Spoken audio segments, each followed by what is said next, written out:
I don't know why I'm constantly startled by the show starting. We literally have been talking for 5 minutes before we started recording, and then some spell is cast, and I'm like, where are we? Who am I?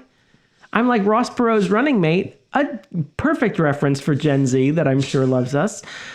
And I'm like, what's going on? And then you start talking, and I immediately become defensive and start attacking you and shut down conversation.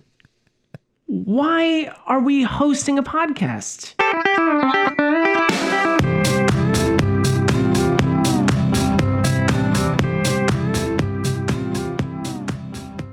Welcome to Your Inner Child is an Idiot, the podcast where we look back on things from our childhood and apparently the 1992 presidential election and see if they were any good. My name is DJ. My name is Damon, and I'm currently angry with myself that I cannot remember Ross Perot's running mate in the 1992 election. Millard Fillmore, strangely enough. He's like, I can get my name back in people's good graces. Just put me on the ticket, Ross. No, Millard. Yes, I am the walking undead. Millard Fillmore the sixth, I think, actually. My grandpappy, he did some things. And totally, actually, he didn't do much things. That's the problem with Millard Fillmore. In totally unrelated news, we'll be covering Scrooged today because we so desperately wanted to talk about Bill Murray, and this is our way of staying relevant and celebrating the holiday season. Two pleasant things, talking about a beloved American actor that no one has any problems with and never will, and Christmas, a famously unproblematic holiday that everyone celebrates, regardless of religion or where you live, and it's not creed. It's not become like a springboard for political arguments, just acknowledging that the holiday exists or that you do or don't celebrate it. What I like about them is that there are two things. Bill Murray and Christmas are two things that one of which causes seasonal affective disorder, and the other thing is Christmas. That's what I like about them. No, I really got Bill Murray that time. Bazinga. He's gonna need some aloe for that burn I just really laid on him. Okay, so we began our season this year talking about Bill Murray and Groundhog Day, and I think we may have acknowledged a little bit of maybe he's an asshole, but like not really. A lot has happened since then, and actually pretty recently as far as what's come out. I don't know, did it start with Gina Davis's book, or where did that start? I think it started with, I remember seeing a weird acknowledgement like in the trades, and by which I mean AV Club, where it said that someone was fired from apparently Aziz Ansari's movie. That's right. And they phrased it in a way where people were like, what's going on with Aziz Ansari? And they're like, nothing, apparently. It's completely unrelated. We just put his name in the headline for reasons. Don't worry about it. Yeah.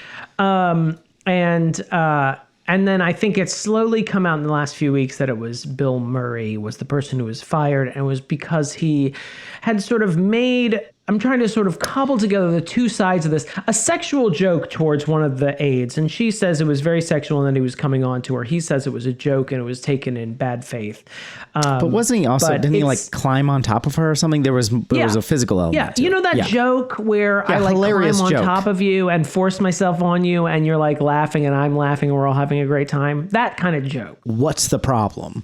No, this is obviously like a sensitive situation, and I'm not going to pretend like I know all the details because I like skimmed a couple articles about it. But what it did do is unleash a deluge of Bill Murray's an asshole, or Bill Murray's creates a creep, hostile work environment, or like, you know, Gina Davis's stuff. And then like a clip of Gina Davis on Arsenio Hall came up where Bill Murray's like stroking her while she's trying to talk and like takes the strap of her dress down. It's really gross.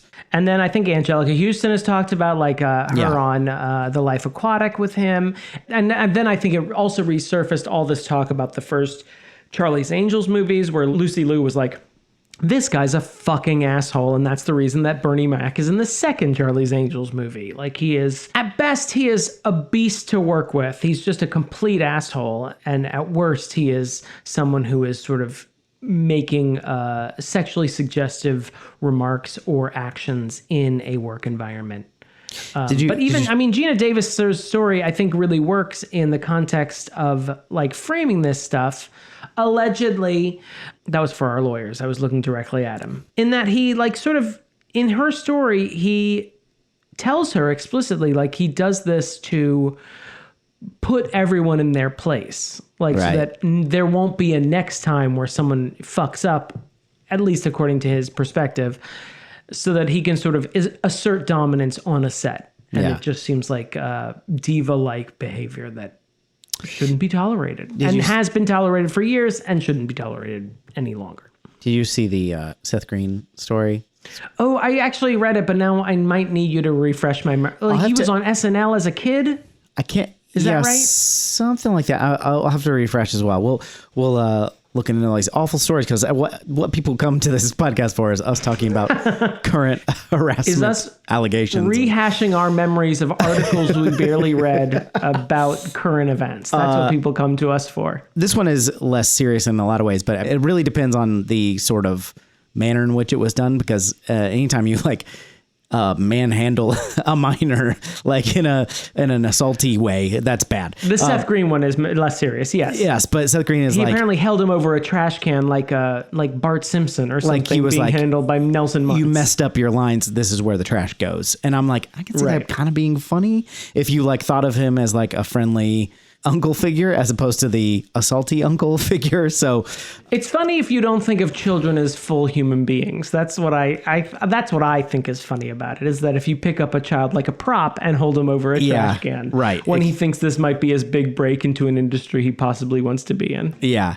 There's it's funny that that Bill Murray was able to craft this sort of public persona of the sort of lovable scamp. He does things differently. You call, a voicemail and leave a message. He doesn't have an agent. He might show up. He might not. He makes public appearances where he just shows up at, at a bar or a bartending, or shows up in your wedding photos. He has this like sort of like drifter, almost like funny drifter. Like, oh, I'm just like going through life, man, far out. I don't know why I added this hippie element, but there is like this sort of like hipsterish, like I'm just seeing where life takes me, and I'll just be in your wedding photos, and I'll be, cool in your bar, and I'll start serving drinks, and everyone's going to love it. But apparently I think that is very crafted. Like you said, he crafted this persona in the public, but on set he is. Well, it definitely worked on me, because you and I very recently went to go see the original Ghostbusters with the Nashville Symphony, and that stuff had just come out. It was literally the next day. I was like, ooh, hate to sour this experience we literally had under 24 hours ago, but here's the Bill Murray news coming out.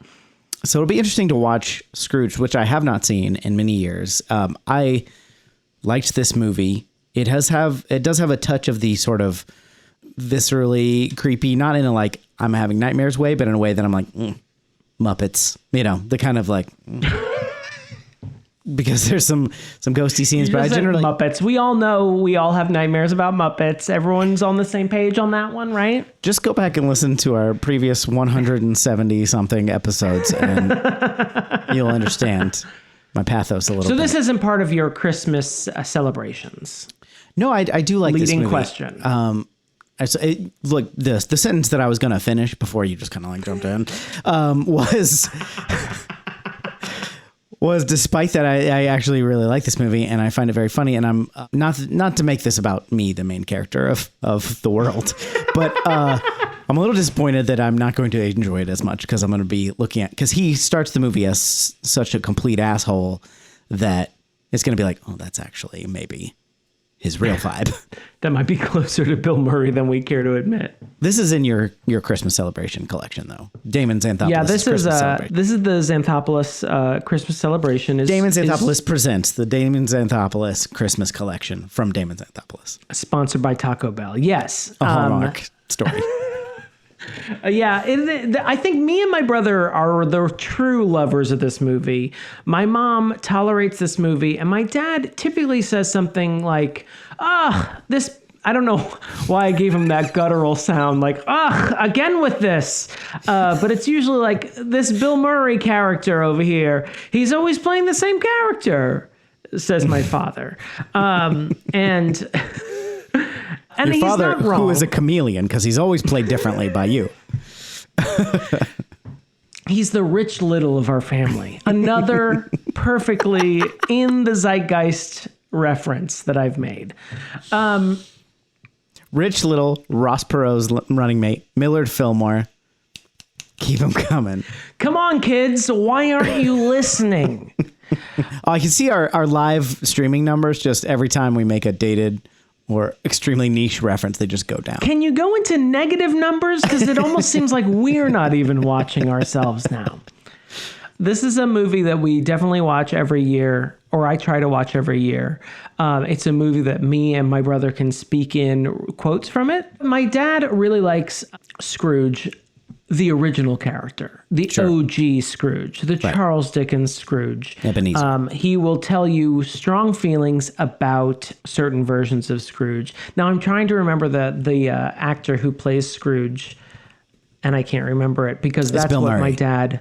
No. In his preferred version of A Christmas Carol, he's like, oh, you've gotta watch the Alastair Sim version. That's the one he always says. He's like, you have to watch the Alastair Sim version. That's the perfect version. He will go on at length, and then we will watch his version on Christmas Eve, and he will quote it at us aggressively. I don't know where I get it, but he will look at us and quote it at us. But this is me and my brother's equivalent of that. I think it works because it does really follow the formula of Scrooge. I think it almost set off a sort of subculture of creating these different these modern versions of Ebenezer Scrooge. I remember there was one with Susan Lucci where it was like, ooh, this time Scrooge is a woman. Can you believe it? Can you imagine? And then there was one with Cicely Tyson, and it was like, this time Scrooge is a woman and a black woman. Can you believe it? And it's like, okay, guys, I feel like we're sort of... We got it. I got it. You know why? What are you bringing to the table? Public domain. That's why. They can, It's like, this character can just be... We can do whatever the fuck we want with it? Yeah. Great. I remember there was a version with Jack Palance as a cowboy. Nice. Scrooge. Buckle up for that one. Well, that's why they do that, because like the original story is public domain. The previous film versions are not. That's what they can reference. And so let's not even pretend like I'm copying the Alastair Sim version. That's a good point. Yeah. But so that if they make it a cowboy thing, they can be like, for sure, this isn't us copyright, like infringing. You can't pin this on me, copper. If you watch this now, does the sort of, how do you take in news like the Bill Murray situation? Like, does that actually affect your... Let me just speak for myself before I ask you. It does color the way that I watch something. I won't always like refuse to watch something. It depends on the...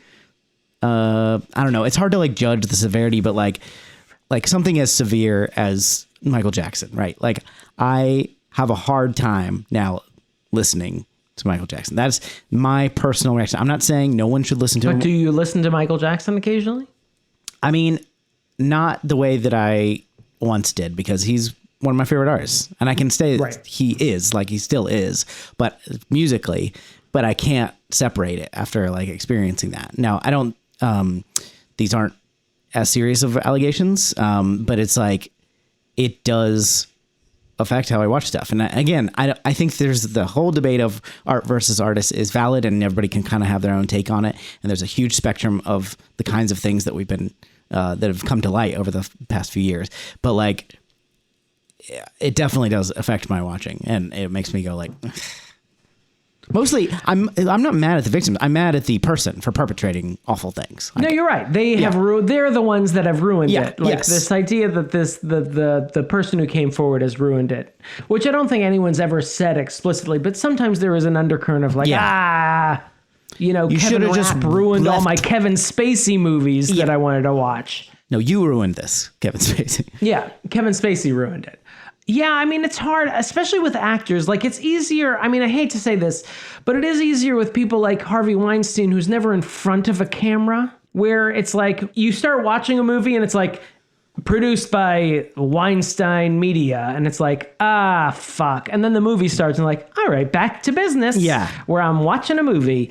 But then it's another thing where you're sitting there watching Annie Hall and it's like Woody Allen keeps creeping up and you're like, fuck. He's in every fucking scene. Yeah. No, I mean, it is tough. And again, I mean, these allegations against Murray, I mean, I don't want to play, you know, it's hard to say, you know. I hate the scorecard, like what's serious. I don't want to do that. Yeah, yeah.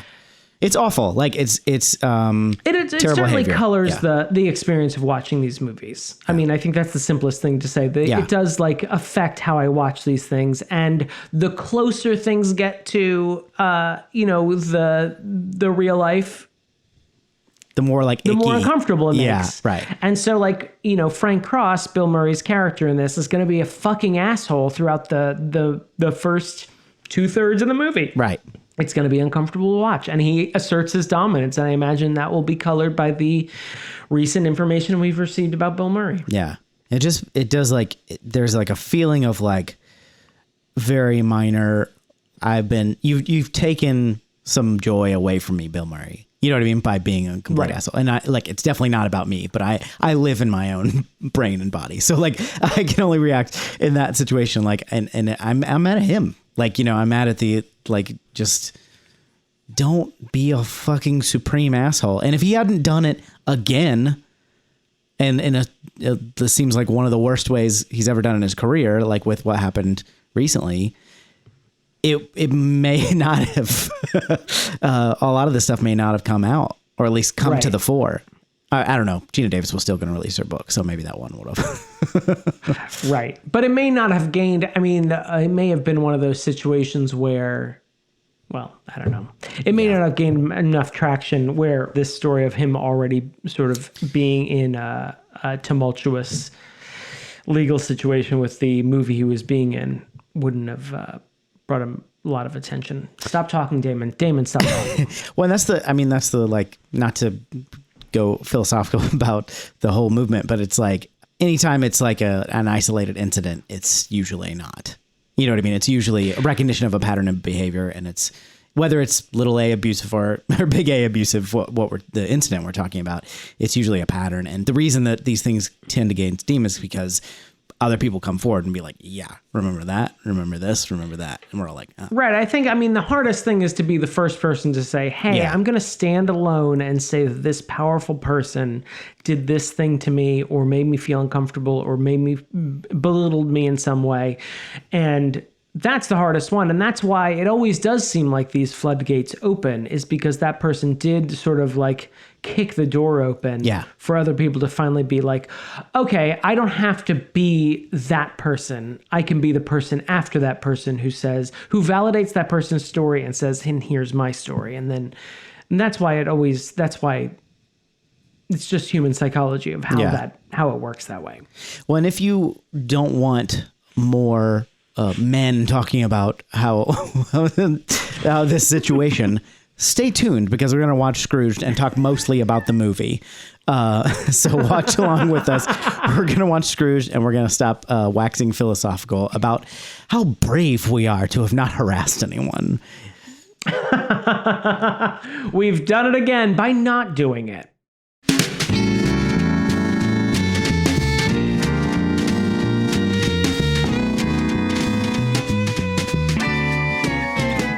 You know the main problem with Scrooge as a character? Ebenezer Scrooge, yeah, go ahead. He's a miser. Mm-hmm. He's a skinflint. Different things, shades of meaning. Go ahead. He's someone. Thrifty? He's thrifty. Mm-hmm. Now it feels like I'm getting into bad territory. But I just want to say, we'll get into it in the main episode. But go ahead. You don't want to be like Scrooge. Mm-hmm. You wanna be generous. Mm-hmm. You wanna say, maybe support a small fledgling upstart podcast. Yeah. We are the Tiny Tim of podcasts. God bless us, everyone. I need that surgery or something to get my leg pay for Damon's. He's getting his ears done. Not cochlear implants, but like they're gonna be slightly moved up on his head because they look weird. everybody just trust me on right. this. I feel like, where the equator of your head is, mine are definitely in the tropics. You know what I mean? Right. Yeah. I'm also getting into that area of my 40s where I'm like, are my earlobes getting bigger? Yes, they are. I know they are. For all I know of us. in a millimeter by millimeter, year per year way they are. But like, am I like, can I see them getting bigger? Oh yeah. If you just And then I stay try and still look at long younger pictures of me and like zoom in on the ears. Anyway, Your Inner Child is an Idiot / patreon.com/Your Inner Child is an Idiot. It's definitely our URL. Been our URL for years. enough. Don't be such a Scrooge about it.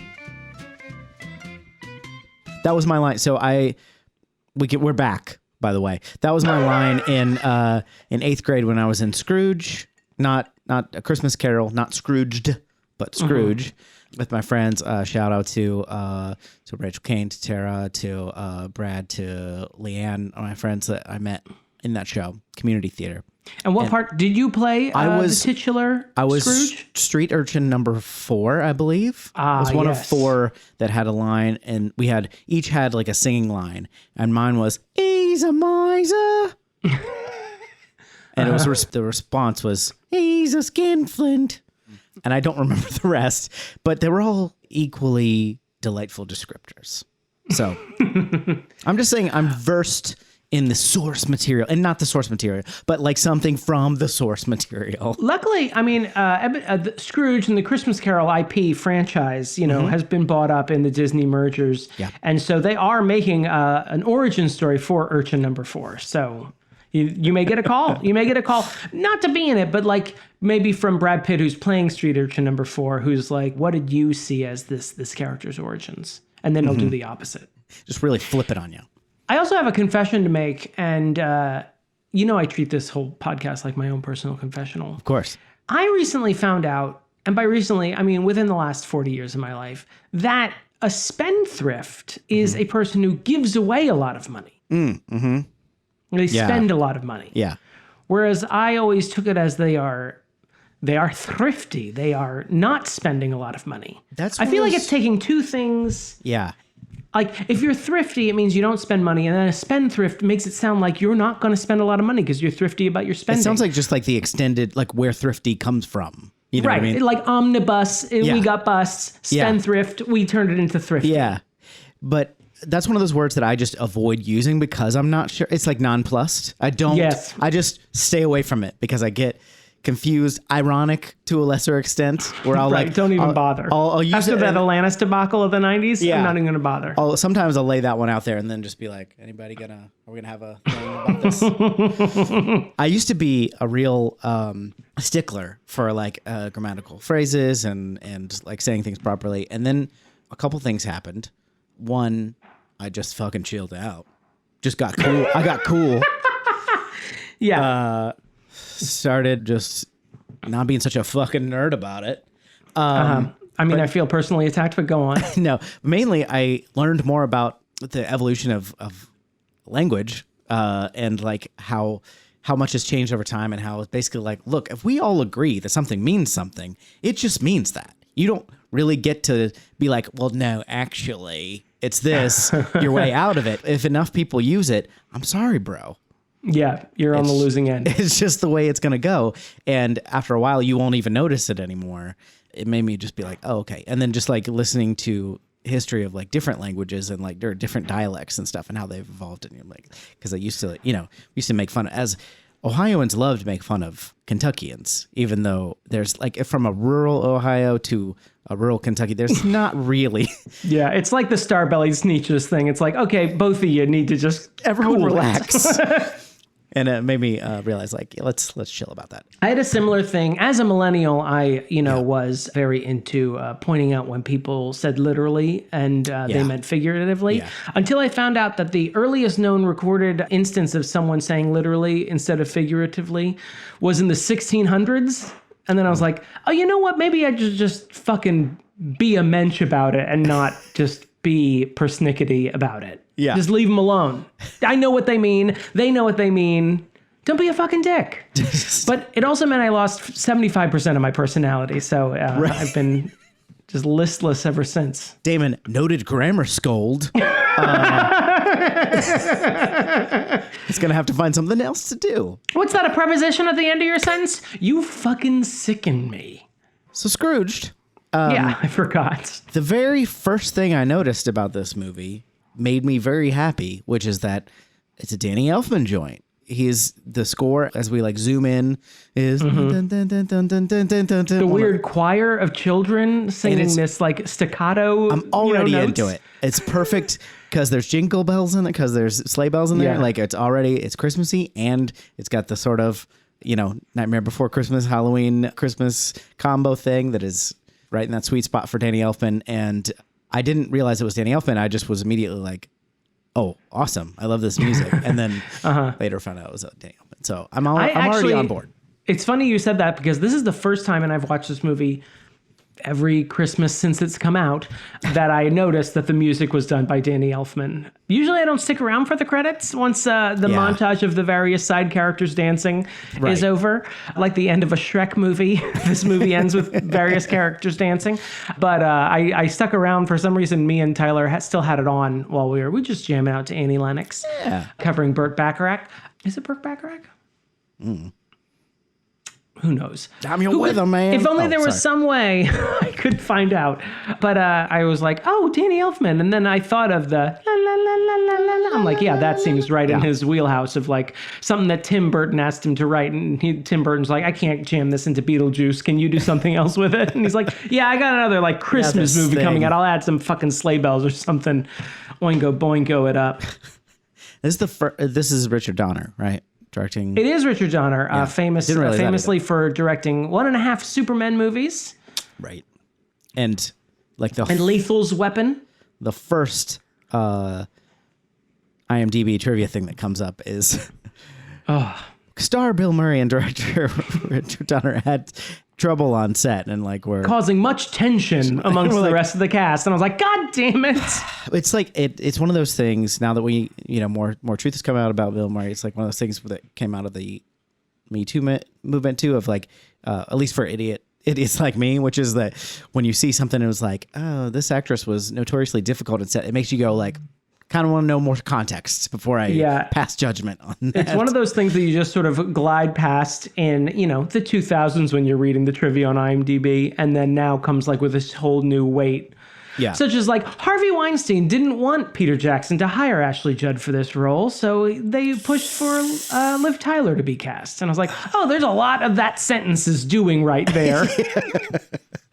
I guess we should recap before. Sorry, I kind of forgot the recap. Oh, yeah. We just sort of dove right in. It's a Christmas Carol, but set in a skyscraper in 80s New York. Exactly. Done and done. Bill Murray plays Frank Cross. He's a real dickhole. He's a real... He's so much of a dick, he has a very specific part of the dick that he is. He's a real bastard. And he's firing people. He's making people work on Christmas Eve. He's scorning his former love, the true love of his life. He's being kind of nice to her and then a dick again. But guess what? He is visited by actually 4 ghosts, but the first ghost tells him he's going to be visited by 3 ghosts. Yeah, somehow he never... I mean, that always bothered me about the first one. I was like, why doesn't Jacob Marley get rounded up into the ghosts? Yeah.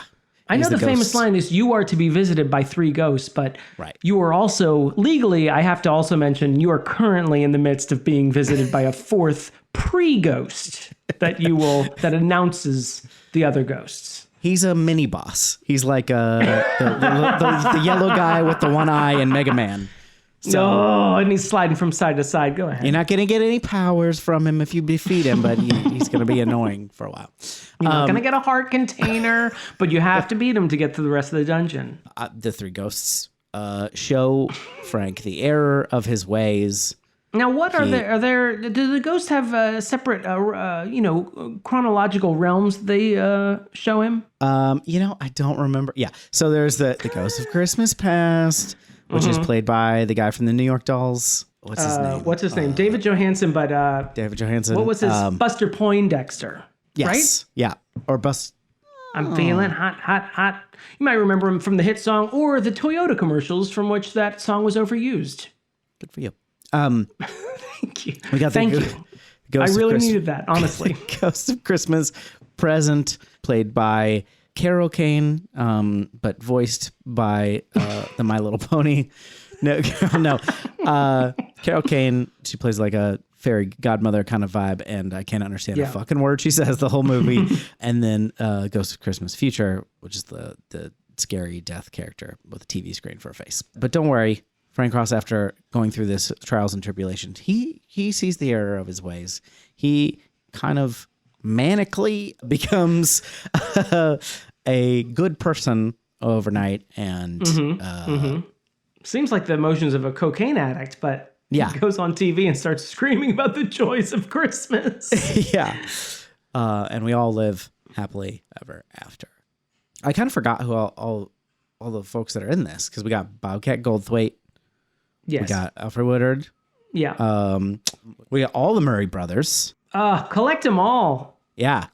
You got Brian Doyle, Joel, Nameless Murray, the third Nameless Murray. Schmitty Murray.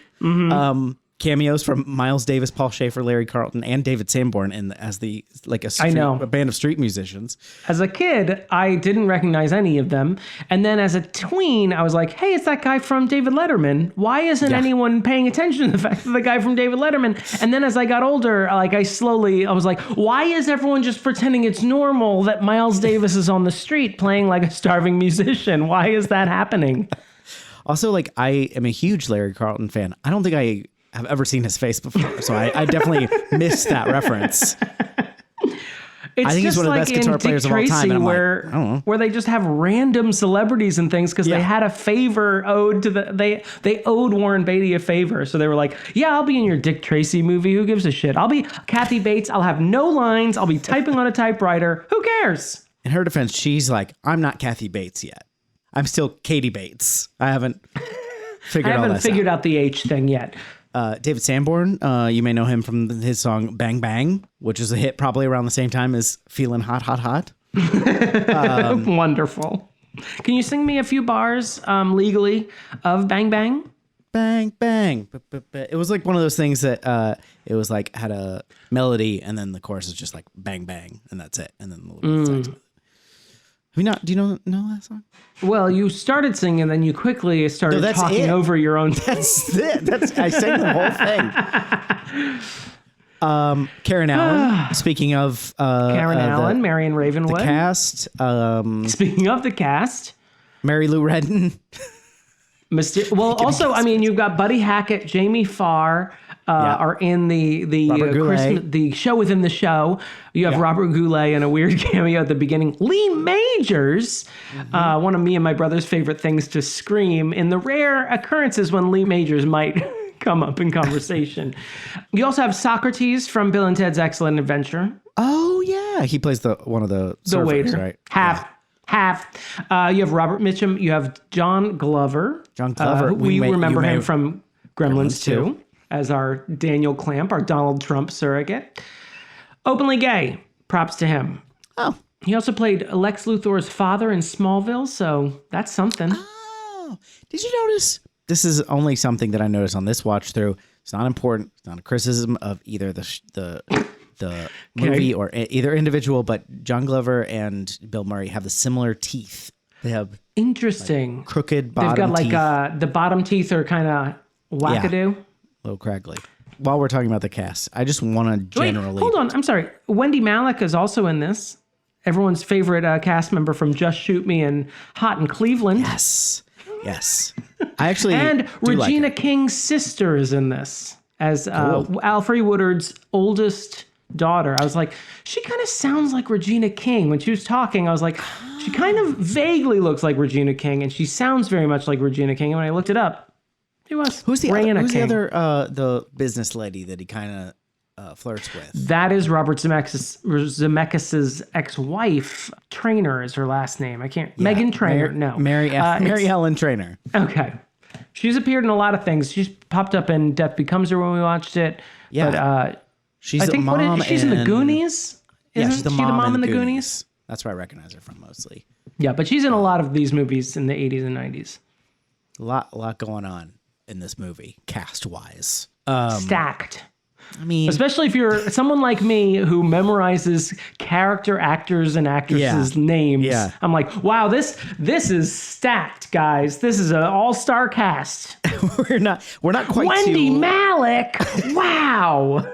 We're not quite to the Rock level of that guyisms in this, but we're up there. I just want to talk about Bobcat Goldthwait in general because I think this is our first, as a podcast, our first encounter with him. Despite this is my being first a podcast encounter that talks with about the Bobcat 80s and and the 90s. Wild. Yeah, and he's playing against type as well, sort of against type. At least initially, he's playing against type. I had to sort of. I don't know that she had never seen it before, but Lauren was like, "Who is that?" And it's like it's weird to. At first, you're like, I can't believe you don't just immediately know who that is, and then it's one of those things that is like, you know, a talent like Bobcat Goldthwait burns bright, and then fades. No, I don't have a problem with him, but it's a very uniquely 80s, early 90s thing of his fame, of his like how famous he became. Yeah, when he was in front. I mean, he's since moved on to like being like a director now. Yeah, and fairly successful. I mean, I think he does a lot of TV shows and things. He's doing his shtick. Yeah. While also playing a character that is repressing that shtick. Mm-hmm. He's fucking Meryl Streep. I don't like. It's not even that he's bad or anything. It's just kind of like a weird. Just the amount and the level of movie that he was in is weird when you think about it. No, it's absolutely ludicrous.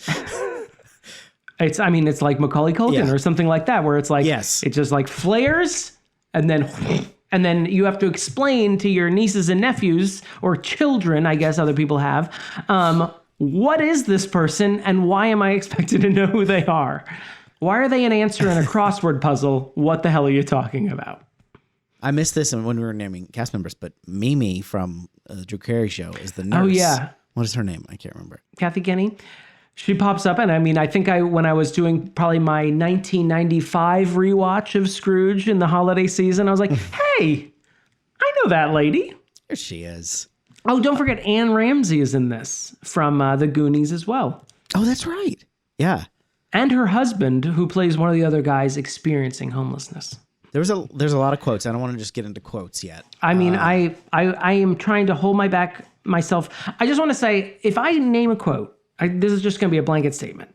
This is a quote that me and my brother would say to each other constantly. And if I got him on the phone right now, he would know exactly what I'm talking about and would laugh hysterically. Yeah. So that's the language we're dealing with here, is that is why these quotes are quotes for me. Yeah. And I mean, like we talked about with Clue, I feel like there's 3 levels of quotes. Like there's the just funny to anyone, there's funny if you know the context, and then there's, oh, this guy kind of said this word weird, so I think that's funny now. Yeah. Bill Murray yells every single line in this movie. Yes. I'm generally a fan of random yelling from an actor. Certainly, Bill Murray. Certainly a comedy staple. It makes me laugh is random yelling. But this started to be a little bit like Lauren pointed out. She's like, why is he yelling every... And I was like, once you pointed out, you can't stop. And then I was reading a little bit later about like Bill Murray, I think, hates this movie. He's like talking about how the script was trash and it like got a little better only because he saved it. And in his genius, he saved the movie. And then he's like, Richard Donner kept saying louder, louder. And by the end, I'm screaming everything. And I'm kind of like, I kind of see his point at this point. Yeah, I mean, this is a very interesting movie in that I think it's like he's basically carrying the entire movie. It's all him, yeah. Especially comedy-wise. Like everyone else around him, not that they don't have funny parts, but like he is the comic actor, and then everyone around him, maybe with the exception of the ghost, certainly, is just sort of playing off his mugging. Right. Especially upon this like more critical rewatch. I think one of the maybe flaws of this movie is that it borders on like a problem.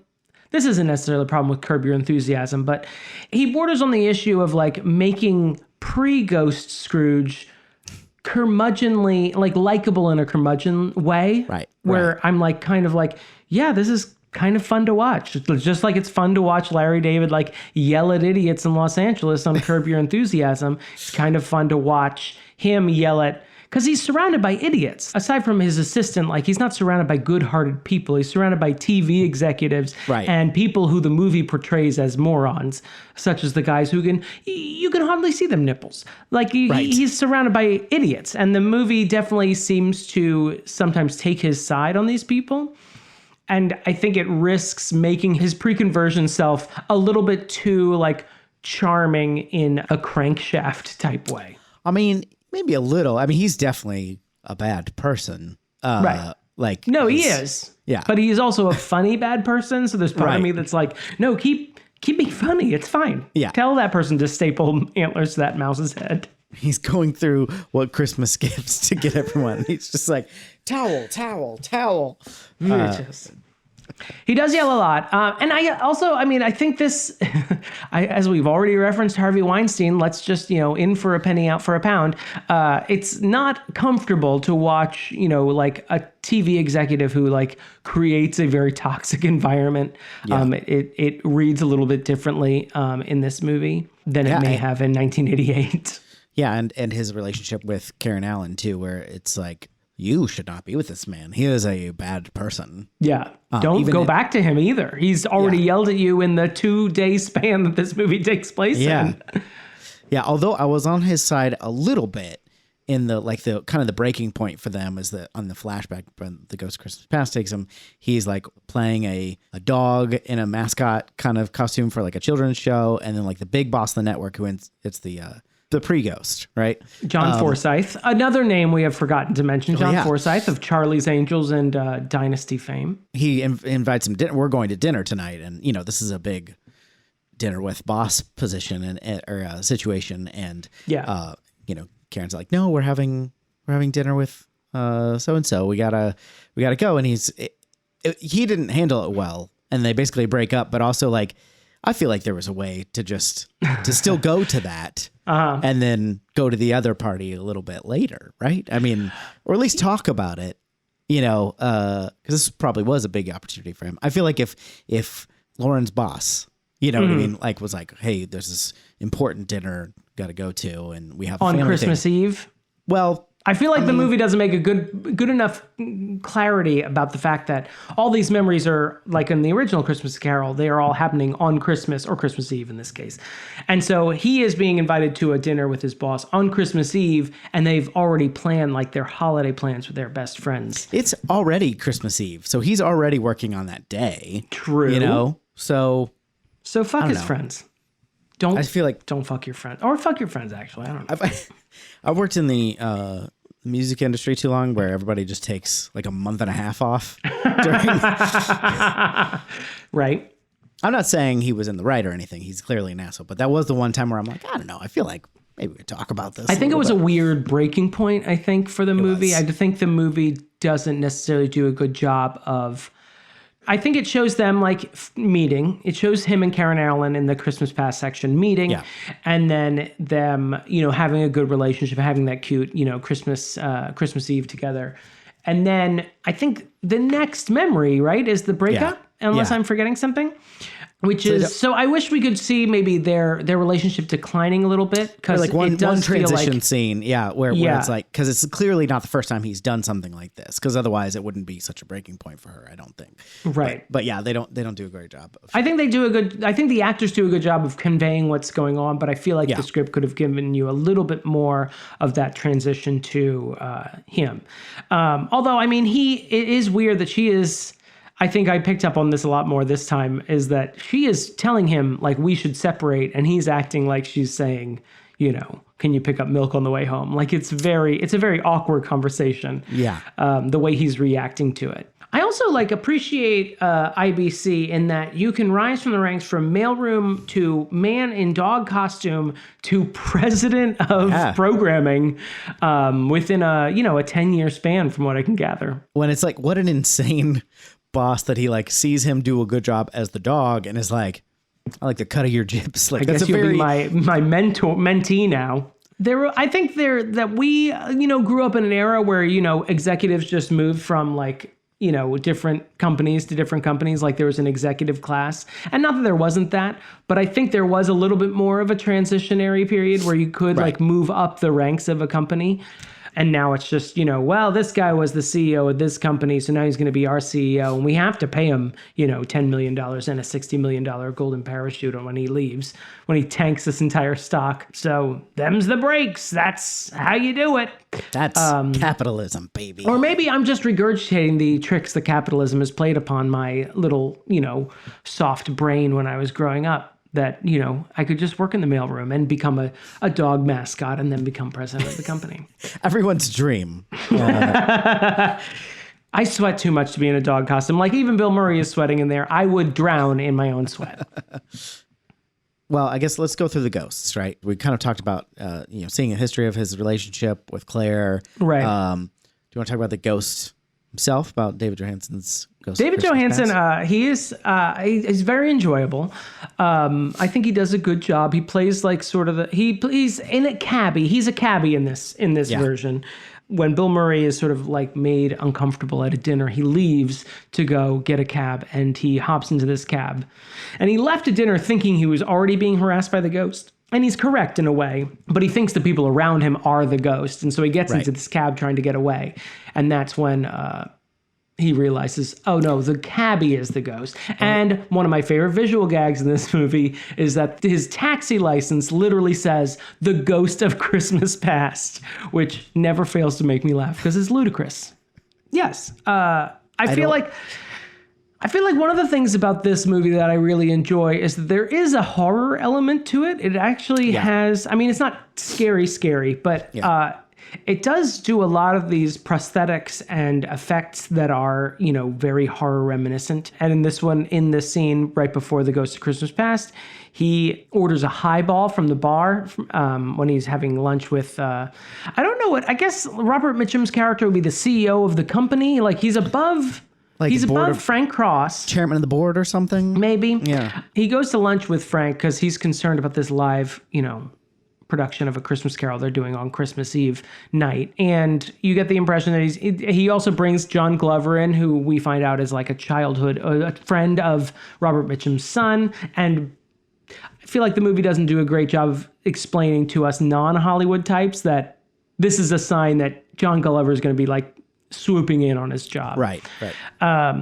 And while he's there, he remembers that he has been foretold by a unnumbered ghost that he will be visited by 3 ghosts. The first one will be tomorrow at noon. And so he starts getting all these spooky things happening where he gets a glass, and his highball glass has an actual eyeball in it. Fun. Ghosts can be fun. Oh, it's a rhyming drink situation. He starts hallucinating. He sees John Glover talking, repeating things he had already said, and then it's very weird. And then he sees a man, one of the waiters, on fire. Yeah. He hallucinates that, and then he's like, I just got to get out of here, and he leaves. So I think it's like the ghost's like making him uncomfortable, so he'll leave this other place so that they can get him by himself. Get in the car. The Ghost of Christmas Past takes him back to see Brian Doyle Murray as his father, which was a little weird when you think about it too much. And he gets like a 5 pounds of milk-fed veal. That's right, for Christmas. Because his father is a butcher, so that's what he gets his son for Christmas. Yeah. Also, I like Bill Murray when he's defending. He starts crying because he sees, of course, his deceased mother. Yeah. Ghost of Christmas Past hands him a handkerchief. Actually, I think legally I can call something that's red with white polka dots a hanky, correct? Like, that's when it crosses over from handkerchief to hanky. I for some reason I get really affected by that scene with the parents. Yeah. Well, his mother's clearly like very, very loving, like actually loves him. His dad's right, and he has a good relationship with her, and his dad's an asshole, obviously. He also watches a lot of TV. There is a weird element of this movie. Maybe not a weird element, but it feels very kind of scolding for how much TV a child should watch. Yeah. And there seems to be an undercurrent in this, especially in this early scene, that he watched too much TV as a kid and didn't have a good life. And that's why he's an asshole. And that's why he's an asshole, obviously. But it also, I don't think it draws the line concretely, but I suspect that's why he could, become the president of, the youngest president of IBC, is that he just knows how television works and how to manipulate people with television. It's a great scene though, and for some reason, like you know me, I have cried, as we've referenced many times. I've cried at a cat litter commercial that had a father-son cat in the commercial. Let's not unpack it. Let's not worry about it. But he, David Johansen says, I always think he's saying Attila the Hun, but he says it in such a weird way. He says, Bill Murray says something like, I know what you're trying to do. I'm supposed to see my parents and, just start crying. And David Johansen says, that's what they all say. But when Attila the Hun saw his mother, Niagara Falls. I think he's saying Attila the Hun, but I can't necessarily decipher it. I do like, I didn't catch that, but I do like the idea of Attila the Hun getting his own 3 ghosts. Right, exactly. Situation. I do like the idea that this has happened multiple times in history. Yeah. That they pick out one guy that needs to learn the true meaning of Christmas. And of course, Bill Murray sees his mother and is immediately like heartbroken and like starts crying. One of the first things, this is probably the first time I've noticed this, is that when his father comes home, his father is smoking because it's 1955 and everyone was legally obligated to smoke. When his father comes in, he's smoking and, there's a trail of smoke behind him. And Bill Murray purposefully leans into the cigarette smoke to smell it. I was like, yeah, even if my dad was a true asshole like his dad is, I would probably want to smell his cigarette smoke again. Yeah. We also go to the office Christmas party, which is like when he's working in the mailroom. And this party, I know it's like red flags everywhere. Just a lawsuit waiting to happen. Yeah. Like there's lots of canoodling. There's one of the female workers is copying her ass and giving copies to everyone. I meant to look up that actress's name because I think she was on Perfect Strangers. Rebecca Arthur is the actress's name. Yes. She was kind of a ditzy role in Perfect Strangers, if I remember. And we get Carol Kane as the Ghost of Christmas Present, and she's a fairy princess who just constantly beats the shit out of Bill Murray. And Carol Kane already speaks with in a way that's hard to hear, and she's like doing this voice the whole time. I cannot understand a fucking word she says. She almost does like a Krang voice actually, because she does this high lilting like sing-song voice to goblin voice. Sometimes it is, her line reading is like troublesome because it is hard to understand what she's saying, and only over like dozens of viewings have I pieced together what she is saying. Oh, look, there's Mr. Hedgehog. Where is he off to? Perhaps to Harlem.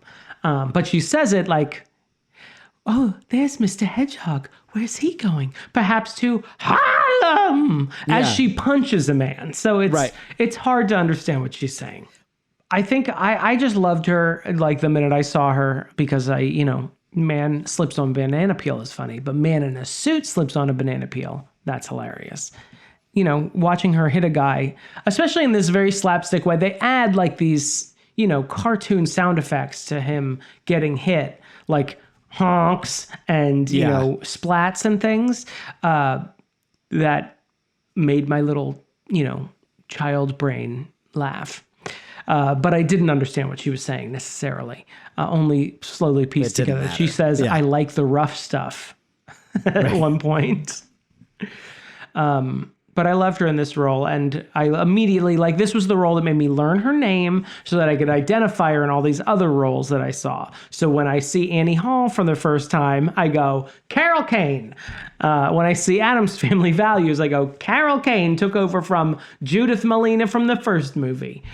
No, yeah, I see what you're saying. I still have a lot of affection for her, but I definitely understand what you're saying. Yeah, the Ghost of Christmas Future is a big, scary death, and his face is like a video screen, so like turned into a skeleton. I thought the way they rendered this ghost was awesome. Like when he first shows up, so Frank had already been scared by someone in an actual the guy who was playing Ghost of Christmas Future for the actual production they're putting on. Yeah, so I thought that was a cool misdirect. And then, so he's in his office just kind of being psychotic. Like getting drunk, just getting completely wasted. Talking to his whiskey glass. Death comes across like the monitors, like across all of the monitors that are showing. Yeah, he's got the live production playing, but slowly like Death takes over. Yeah. Or not Death, but the Ghost of Christmas Future takes over the entire screen. And then when we see him, actually, he's in the elevator, his face is like, when it's got Death on it, it's a TV screen with Death, with like a skull on it, which is, I thought that was really cool. And then Bill Murray says he hears something rustling from under his robes, and he looks, and it's his rib cage, and there's all these creatures screaming just from within it. Yeah. It didn't scare me as a kid, but I was just like, why is it so scary? And Bill Murray has the correct response, which is, did our people do that? We're going to get phone calls. Because he still thinks it's the guy from the studio.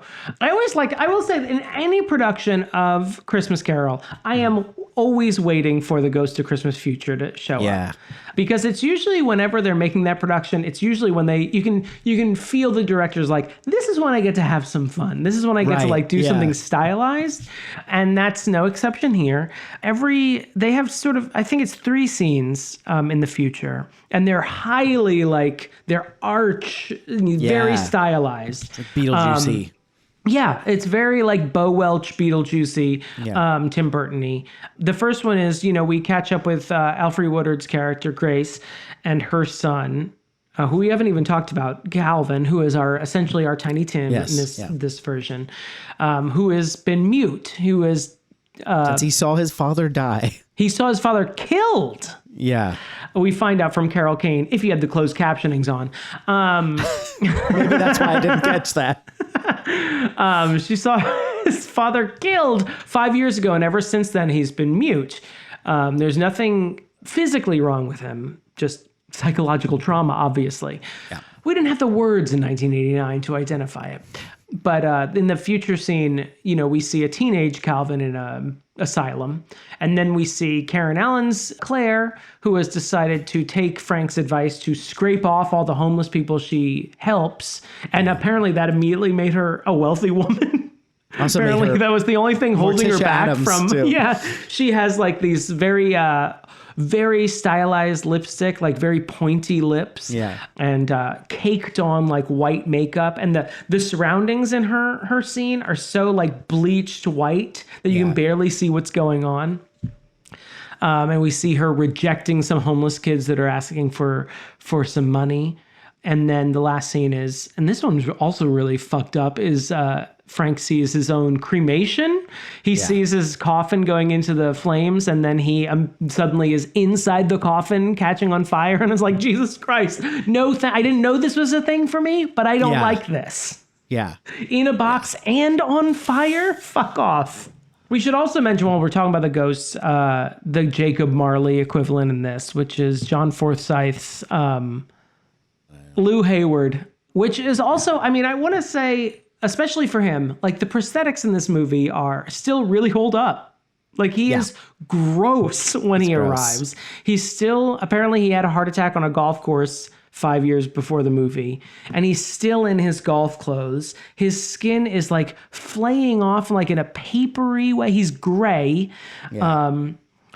And the scene where he's holding Frank out of the window and through the window, and then he rips his, I still he pushes him through the glass, there's a the abyss type moment where he through the glass, and then he tears at John Forsythe's arm, and it comes off, and it's a little too meaty for me. It's a little too no, that's probably what tearing at an old mummy's arm would be like. There's also that scene where the mouse pushes the golf ball out of his skull. It's a little, God, it's so visceral. It's very, but it's really well, the prosthetics really hold up. There's not a part where I'm maybe the pink of John Forsythe's mouth inside, but that's all I could criticize. It's really great. Yeah, and I'm sure some biologists would be 5 years, he'd be much more decomposed than that. I'm fuck off. When he takes off his sunglasses and his eyes aren't there, and it's just this. It's great. Yeah, moving back to the Ghost of Christmas Future, when he's walking, or I don't know which moment it is, but we hear Santa Claus is coming to town, but a minor key. I really like that. Oh yeah, I think maybe is that when he gets out of the scene with Because Bobcat Goldthwait also sings. Oh yeah, You better not. And there Maybe is like that's a what it minor is. key like under it, and I'm like, ooh, is this where all the trailers from today got the idea of get someone to sing a happy song in a minor key for any movie, no matter what the content is? Yeah, that is good. Let's talk about that because so there's a really thing that does not is not great, which is not good. This is not age well at all. Yeah, Bobcat's character Elliot Loudermilk he got let go just on a whim by Frank on Christmas Eve, and of course he's fallen on hard times. He's destitute. His wife's left him, took their kid, and he becomes which is like seems like there might have been cracks in there. 12 hours and you're already a drunk homeless man? But you were a TV executive. You didn't save any money? Like, what were you doing? You were living day to day on TV executive money? Just like give it the holiday season and put your resume out there, bro. You were pretty high up. Put your feet up and just hang out for a minute. Collect your severance, which you probably had. His wife leaves him immediately, which already means you probably already had problems if she was leaving you immediately. Yeah. And obviously he is pretty quick to grab a shotgun and come up to his former employer and hold him at gunpoint and shoot at him. He doesn't just threaten him, he shoots at him. But then part of when Frank does have his change of heart, he uses Elliot to take over the control room. So that he can give his manic Christmas speech. Yeah. Our happy ending involves Elliot holding the entire control room at gunpoint.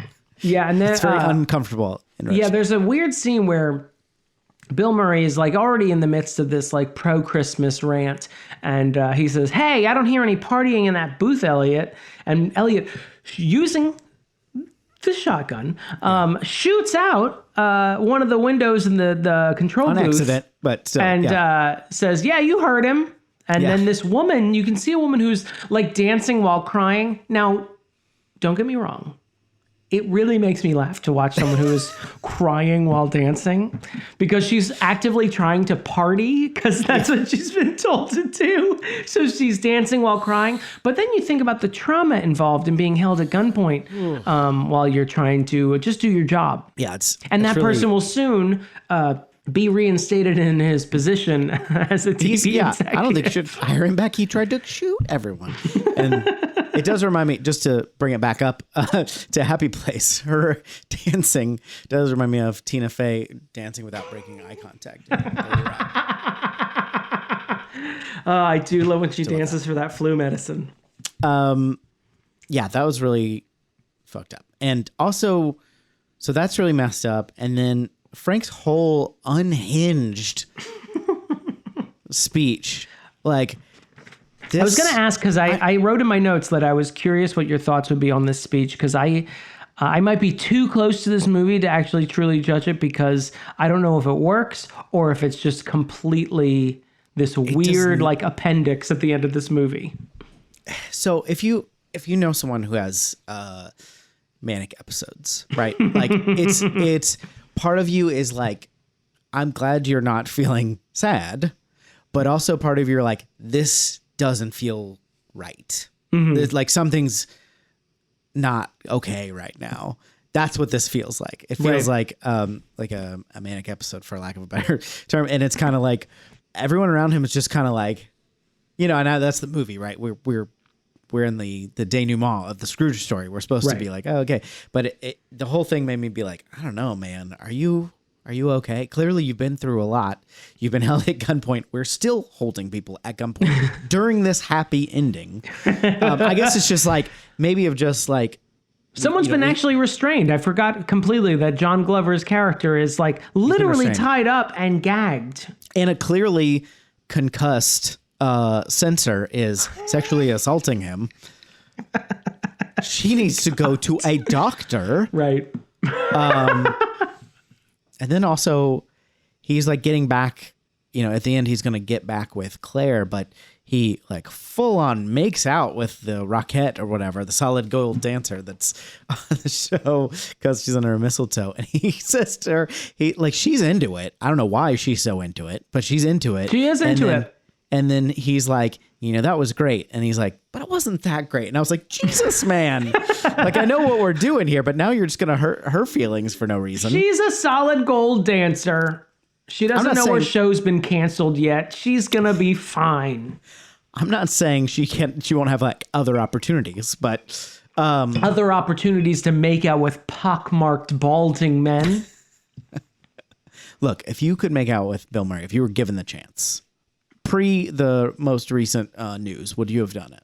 What, like now Bill Murray? Because even now he looks like if Scrooged Bill Murray had been dredged from a river. You know what I mean? Like he doesn't look his best. Like when we were watching Ghostbusters Afterlife, I'm like, are they all ghosts or is it just Harold Ramis? Let's say 1988 Bill Murray. Yeah, I think so. Yeah. Okay. If Sigourney Weaver goes, there go I. And you know what my favorite part about this ending? Go on. Mary Lou Retton's still hanging in there. I did like when he's making out with that solid gold dancer, like Jamie Farr from the TV show MASH is just in the background, just looking on. And then, we cut to Mary Lou Retton. She's just happy to be there. Yeah.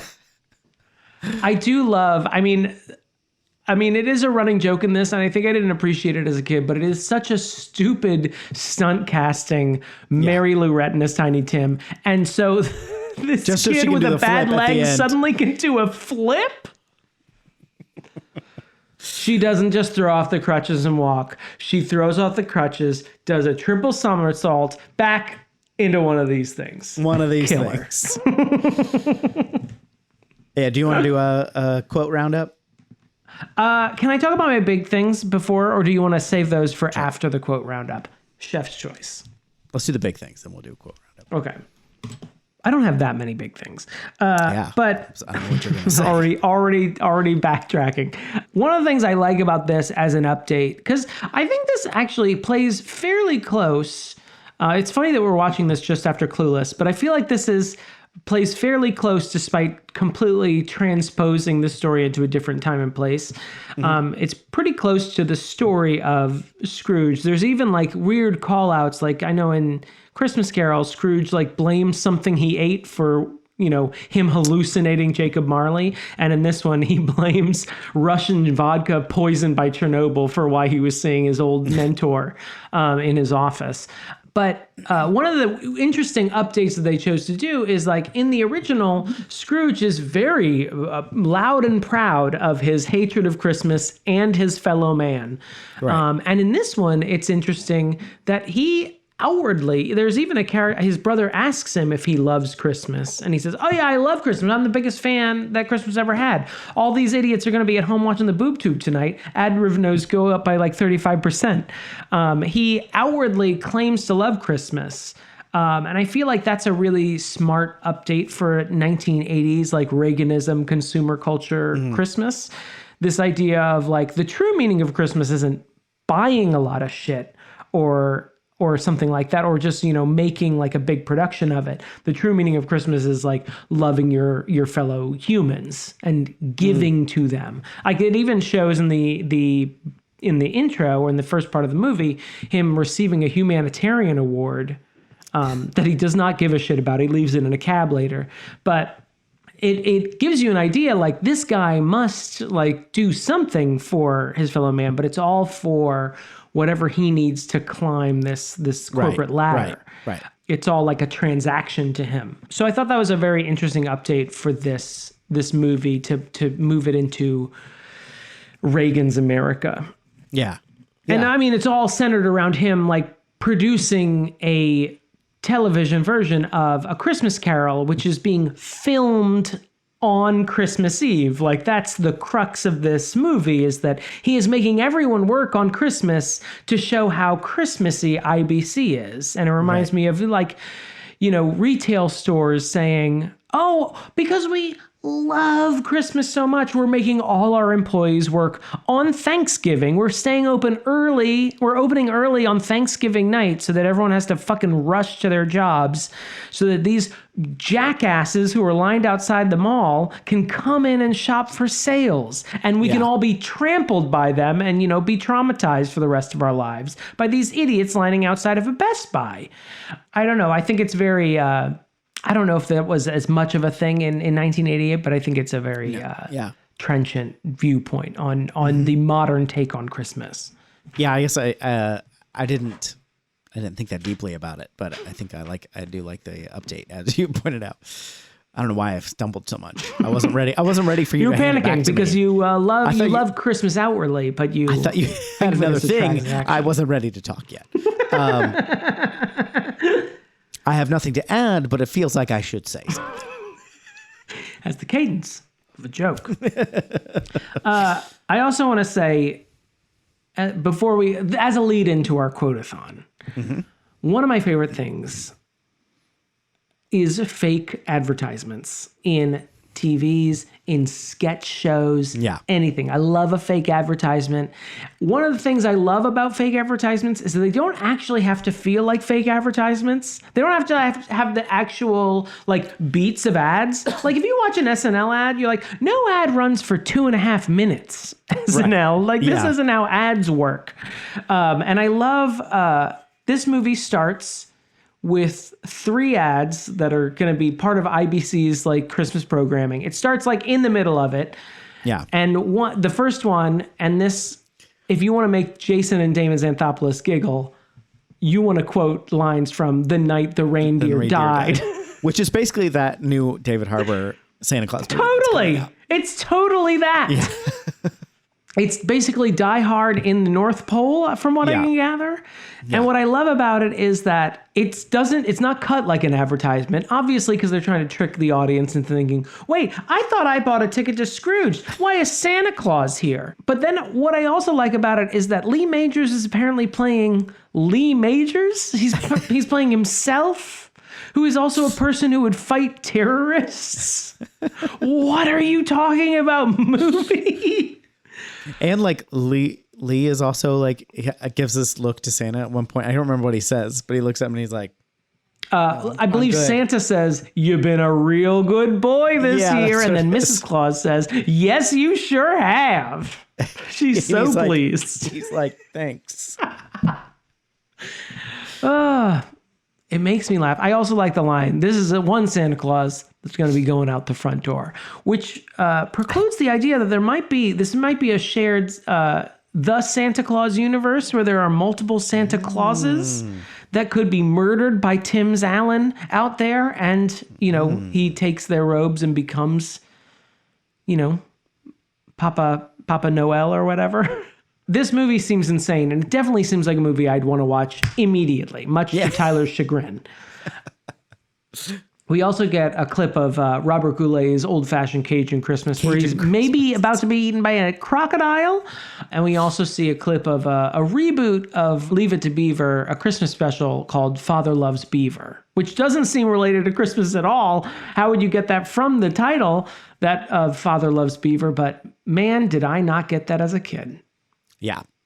If I know your father, he's out chasing beaver. And then Wally just rolls his eyes and then says, "Father loves beaver." And little Damon was like, "Must be a Christmas thing. I guess it's a Christmas. I've heard of Leave It to Beaver. It must be that."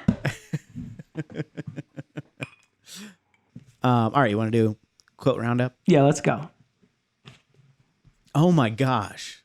Does that suck? I just like the way he delivered that, because it was like a little bit of a switcheroo on you. That's a Jason and Damon approved quote. Also in that same scene, "Now I have to kill all of you." To his board of executives. Who does he say, "Nobody gets me"? To? He says that to Bobcat Goldthwait because he's like, "Well, we don't want to scare the dickens out of people." And then Bobcat reacts in no way. And he says, "The dickens out of people. Nobody gets me." Yeah. I also like from the Night the Reindeer Died trailer, "Psycho sees Santa's workshop." It's such a dumb line that you just call them psychos. They're terrorists. Call them what they are. Name them. I don't remember what's happening, but at some point he whispers, "Call the police," which I also liked. Robert Mitchum requesting more pet That's what it is. Footage for the channel. This is another. Well, actually, I'll start with this because it's his grotesque promo for the live Scrooge show involves like showing all the ills that society is facing. Yeah. It has this voice going, acid rain, drug addiction, international terrorism, freeway killers. And it shows a guy like just shooting a guy on the highway, which just, I didn't know was an epidemic, but apparently was in. But Bobcat Goldthwait later is complaining, rightfully, about that promo. And he goes, it's not all bad, just maybe the part with the guy and the gun and the blood and the guy shooting up. I just like that he sort of trails off while he's listing these things in a Christmas commercial for a program. When he steals the lady's cab, this old woman at first is like, "Oh, please, sir, that's mine, I believe." And then, "Oh, please, sir, don't." And then he leaves and she goes, "You son of a bitch, you could burn in hell." He says, "Bye, Granny. Bye-bye." This is one that me and my brother will quote anytime the word 11 comes up. After he fires Bobcat Goldthwait, he turns to Grace, Alfred Woodard, and he says he sees a drawing from one of her kids on the wall. And he says, "What the hell is this?" And she's like, "Oh, this is a drawing one of the kids did. One of my kids did. Here's Santa Claus and here's Mrs. Claus." And he goes, "How many fingers does Mrs. Santa Claus have here?" And she goes, without missing a beat, 11. And he goes, "That's right. It's crap. I don't want it on the wall." And crumbles up her child's painting, throws it in the trash. The way she says 11 without missing a beat, like she had already counted it. She knew that there were 11 fingers of Mrs. Santa Claus. It never fails to make me laugh. When he receives his humanitarian award, his whole thank you speech is amazing. It says, sometimes I find myself hurting from giving too much. And I'd say, stop it. I'm always going to cherish this and all of you. And that's right before he leaves the award on the back seat of a cab. I do like that he mocks his brother for wanting to hold a Christmas party and says, "Send Christmas cards to each other on recycled paper. It's a crock, James." This is not a quote, but when he's shooting his gun at the ghost, the Jacob Marley character, he also makes the sound of a gun. Kablamo. Kablamo. Bang, bang, pow. I feel like that ties into him watching too much TV as a kid. Thinks of himself as a cowboy. I, as the censor, cannot allow this costume on the air. Why? Specifically, you can see her nipples. I want to see her nipples, but this is a Christmas show. Charles Dickens would have wanted to see her nipples then. And then the old man who goes, the crew guy is like, you can hardly see them nipples. See, and these guys are really looking. And you can see her nipples. Oh, yeah. This poor woman has to just stand there with her nipples out. He's on the phone with, or leaving a message for Claire. And he goes, "I know it's been 15 years since we talked." I do love a look at the watch for an amount of time that does not need to be measured by watches. It's a joke that never fails to make me laugh. All right, I could go on forever, but I feel like I'd be wrong to say, omit when Carol Kane, I think she flicks his nose at some point. She volleys between abject violence with cutesy poo things. Yeah. I think she flicks his nose at one point, and he says, after he's sort of been talking calmly, and he says, "If you touch me again, I'm going to rip your goddamn wings off, okay?" And that's when she says, "You know I love the rough stuff, don't you, Frank?" Which took me at least 10 years to decipher. Yeah. It's like cuneiform. But his reading of that screaming of touch is integral to getting me to laugh. It's just, I like people who talk quiet. I feel like we talked about this in another episode. I like when people talk quiet and then are screaming. I like it within the same sentence. If you want to make me laugh, do that at all times. But this one he mostly just does the second part. Yeah, that's right. That's right. That's correct. Now you see why this is one of my favorite Christmas movies. You just skip the quiet part. This is more for you because I feel like this is, I don't know if you got it from this movie. No doubt I did. I don't know what you're about to say, but I no doubt it is correct that I got it from this movie. And I think, I don't remember exactly the context, but I think it's in that 70s Christmas party when he's with Ghost of Christmas Past. He, the woman who copies her butt and like showing to everyone, she like clearly is flirting with It's her choice, Frank. Your Honor. It is her choice to do it. She's clearly like wants to, she's like interested in Frank and he's not, he wants to move on. And then he goes, the current Frank goes, young lady. Yeah. See, I feel like that's a mix of maybe this and the great Jerry Lewis. Yeah. Young lady.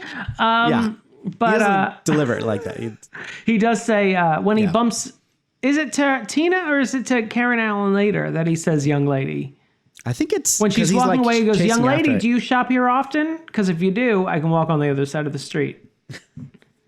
All right, you want to go to the verdicts? I do.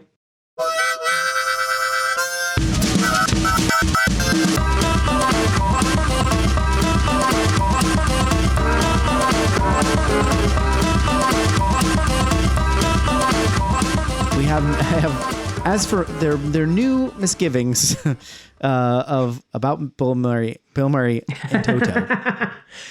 I feel like we addressed those completely. Intro. It makes me watch this with a new. It doesn't make me go like I automatically hate it. Like I find Bill Murray funny, so like I'm not gonna all of a sudden hate something just because he's more of an asshole than I ever realized. But it does like put a new spin on watching him be this kind of asshole like he is in the beginning, where he's abusive to everyone around him, and it's like, oh, that's just like his thing. That's like kind of a comedic version of what he must be really like, maybe. So that's kind of upsetting. The gun violence is upsetting. I've always liked this movie, and I was not expecting it to be as disjointed as it was. I think it's actually, as funny as he is in this movie, Bill Murray's performance is really kind of emotionally uneven. I kind of get what he's trying to do, but it's really broad. He's playing it really broad, and I think that's in some cases really appropriate for the kind of movie that it is, but it also makes the conveying of this like kind of like change in his character that happens, it makes it like not work for me. Like I don't buy it, which is like why the big speech at the end is like really, it's not cathartic. It's a little charming. It's charming, but it's like, it doesn't like fully stick the landing for me. And also like the yelling, like they're always yelling.